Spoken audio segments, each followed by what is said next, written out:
Hi guys, it's me. I'm Sarah Elise and I'm in Toronto, Canada. I'm an evolutionary astrologer. Sorry, I'm trying to figure out where to look. I just want to do a very quick video because I know it's our full moon in about 2 hours, actually, about an hour and a half, about 9:28 a.m. Eastern Standard Time. And the energy is just whacked today. Like it's just dystopic. And I want to remark on the chart and just kind of quickly take you through it. It's just very weird. It's very weird. Not surprising that it is a Aquarius full moon. So hold on a second. Let me just share my screen with you. Before I do that, I have to shut everything down so that it shares the right browser screen. Here we go. Okay, there we are. So this is a picture of when the sun and the moon will come to 24 degrees of Aquarius and Leo. As I said, at around 9:28 a.m. this morning, which is in about an hour and a half, give or take, right? Like I didn't calculate it to the minute. I could have calculated it to the minute, but who the hell cares? So this is a picture of what the sky is going to look like at our full moon. And we start every cycle in the lunar calendar with a new moon.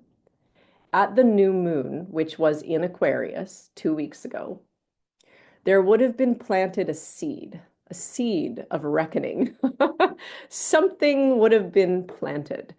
And today, at this moment, is when we see the fullness of that creation, and it's like a tipping point in the cycle. So the manifestation comes to fruition at this moment. Now, is it a good manifestation, a bad manifestation? It's usually both. Usually we see things at the full moon that are both kind of revelatory in the sense of we see the fulfillment of what we've planned or what we have planted.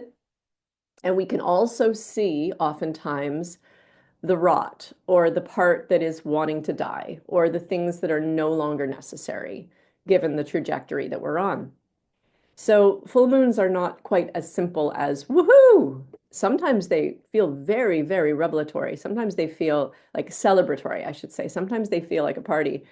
Today's full moon does not feel like a party. It really doesn't. The energy is incredibly tense, and I'll show you why.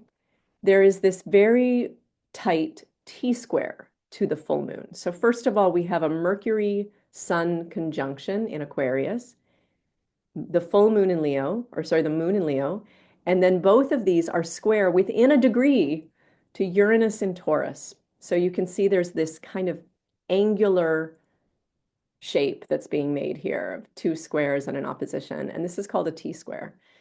And what this does is it creates an enormous amount of tension that kind of builds up in this position in the chart, this planet.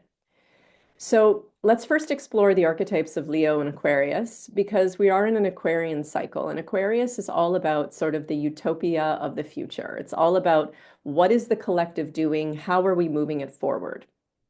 So the last 2 weeks, I'd have to think back to what was going on 2 weeks ago for me, but I think politically in the world, especially for those of us in North America, the last 2 weeks have been quite shocking, right? There's been shocking amounts of change politically in the last 2 weeks in our Western civilization. I can't speak for Europe and Asia. I'm really sorry, but I am grounded in Canada. So my news sources are American, Canadian, and that's just my frame of reference. So let's say that the entire collective organization of form is going through a massive revolution. And seeds of this would have been planted a few weeks ago, maybe a little bit earlier, but maybe 2 weeks ago at that new moon of Aquarius, thematic being the collective, the group, evolution, change, technology, movement, how we intersect with each other, how, and also a deeper theme of Aquarius that I always feel like it's very important to touch into is this idea of how do we be our unique individual self within the collective? How do we find our uniqueness within the form of the whole? Because it's fine to say that we're moving together as a big herd, right? And we are a collective, and there is at some level sort of an invisibility in that, right? It's like I live in a city that's very large. I most of the time feel fairly invisible, yet I have my own individuated line of self, so I'm always referencing from that place. And from that place, I can tap into the collective and feel it, you know? So I am an individuated soul within a collective field. So if this cycle is about the collective and it's about change, what is today's moment bringing us? Well, I think it's bringing us an awareness of how we stand relative to that change, how we stand, where we are relative to that change. Some of us are going to be faring very well relative to that change. Some of us are going to be so happy for the change, and we're going to be feeling really excited about it. And some of us are going to be feeling torn to shreds about it, devastated by it. So there's a full range of drama available in Leo Moon. I mean, Leo Moon can have the experience of the highest of the high and the lowest of the low, but it's very personal. They take it very personally. They really own it, right? There's a lot of personal feelings and identification that exists within a Leo Moon energy. Um, there's also, you know, a tendency sometimes to inflate within a Leo moon and deflate. Now, I don't want to get too much into the specifics of the shadow of Leo, but what I want to say is today's full moon is bearing light on our position relative to the collective whole and the movement and migration that we are making as a group. Throw into that this little wrench here called Uranus and Taurus, squaring the full moon, and we have the complicated, right? Like we have the complicated because Uranus in Taurus is trying, and it has been in Taurus for quite a few years. It's just about to go out into Gemini this year and making its final migration next year. So it's been in Taurus, I believe, since 2018. In any case, Uranus and Taurus has been trying to change our relationship with the material world, with money and with security and with our value system. So I would imagine that some of us are feeling very scared for our survival right now, very scared for our financial survival, and also very confused about what our values are, what matters to us, what we think we need in order to survive and to feel secure. So there's this uncertainty relative to the collective about whether or not we will be able to meet our basic needs and survive. Now, some of us will be feeling really excited about the future and about survival, but there's still uncertainty. The whole system is uncertain because this is a full moon with a square to Uranus. So the square energy brings a tension and a disturbance in the field. It's not an easy energy, okay? So I just want to say that I think we're at a pause point. There's literally no remedy. I don't have any answers. I just want to reflect on kind of how I'm tapping into the frequency and the vibe. And I feel like one of the things that we often say when we're dealing with T-square energy is that we want to activate the opposition point to the apex of the T-square. So we want to open up the empty space that is opposing that tension point. And if the tension point right now has to do with breaking down our ideas and ideals around what it means to be on this planet together and what it means for us all to be surviving together, what we need to do is open up a Scorpio vibe, which is somewhat confusing to me. I'm like, what does that actually mean? And I would imagine, I mean, Scorpio is always asking us to go deep, right? It's always asking us to merge with each other, to be honest with each other, and to kind of go into this place where we can feel each other and where we can trust each other and where we can rely on each other and we can merge with each other's power. Now, another power source that we can merge with in Scorpio is the power of our soul.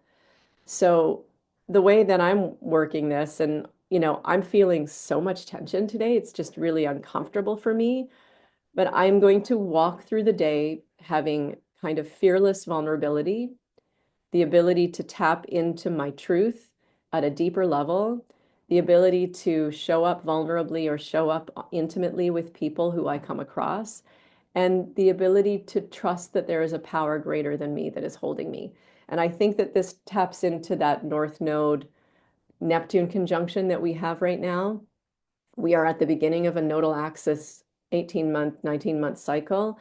And Neptune, the ruler of the North, is conjunct the North Node right now. And I feel like it's very important to recognize that we are dreaming a new dream.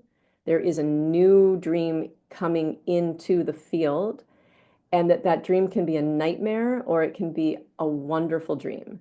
But we have to hold on to something more. It's almost like we have to detach from our identification with it either being a nightmare or a wonderful dream, like that duality structure, and we have to elevate above and tap up into our higher self and see the big picture, right? So Pisces is about let's see the whole thing and hold the whole thing.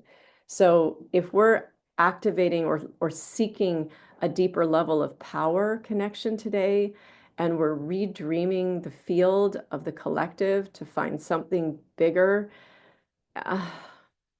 God, I'm just confused, right? Like it's just so sticky. I honestly, I'm trying to get it, but like I don't always get the answers that I'm looking for when I'm asking. Like sometimes I'm just getting literally nothing.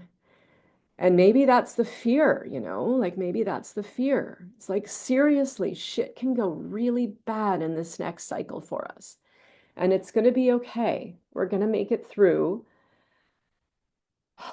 But maybe there's a reevaluation of what is important, and maybe there's almost, we have to, what's coming to me is that we have to make peace with less. We have to make peace with a new monetary system.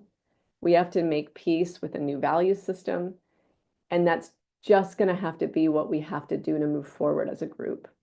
And every single one of us is taking a look at that today and saying, okay, I'm going to have to figure out how to make peace with this. I'm going to have to figure out how to move forward with this. And it's not easy and it's kind of complicated, especially if you're in certain marginalized groups that this is impacting on the negative.